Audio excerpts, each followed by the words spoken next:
আমার যেরকম লাগতেছে ভাই, আমি ছাড়া আর কেউ জানে না যেরকম লাগে।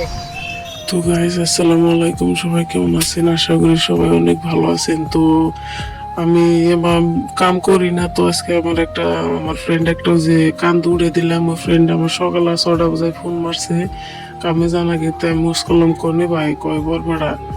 তো আমি ভাবলাম যে পয়সা পাতি হাতে কম, তো কাম কইরাই। তো আমি আগে জানছিলাম না যে এত কষ্টের কাম দূর আর 2-3 কিলোমিটার দূরে বা আইনা নিয়ে 2-3 কিলোমিটার দূর যা নাকি ভালো পাথর নিয়ে।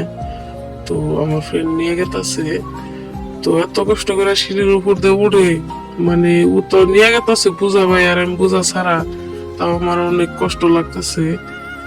তো গাইস, ওর মুখে থেকে হুনু কি কইছে, ওর ভিতরে যে বহুত কষ্ট, ওর ভিতরে বহুত আঘাতের কথা করে কইছে।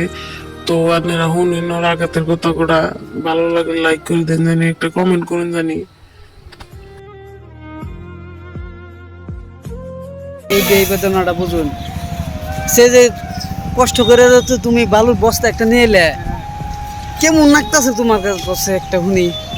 আমার যেরকম লাগতেছে ভাই, আমি ছাড়া আর কেউ জানে না যেরকম লাগে। বুঝছো কি?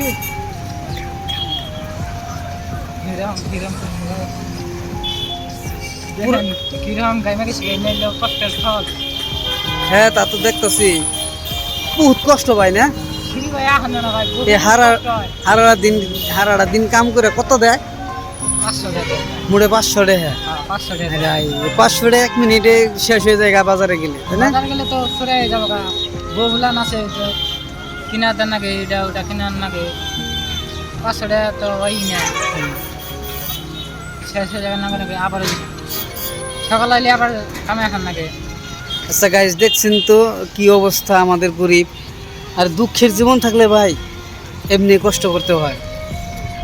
এই বিল্ডিং এর কাজগুলা কত কষ্ট করে করতে হয়। কিছু কিছু মানুষ দালানে বয়ে থেকেও বুঝে না রে ভাই।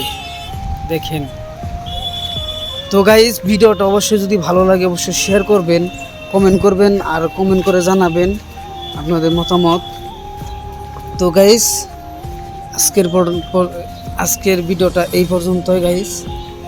তো বন্ধুরা, খোদা হাফিজ।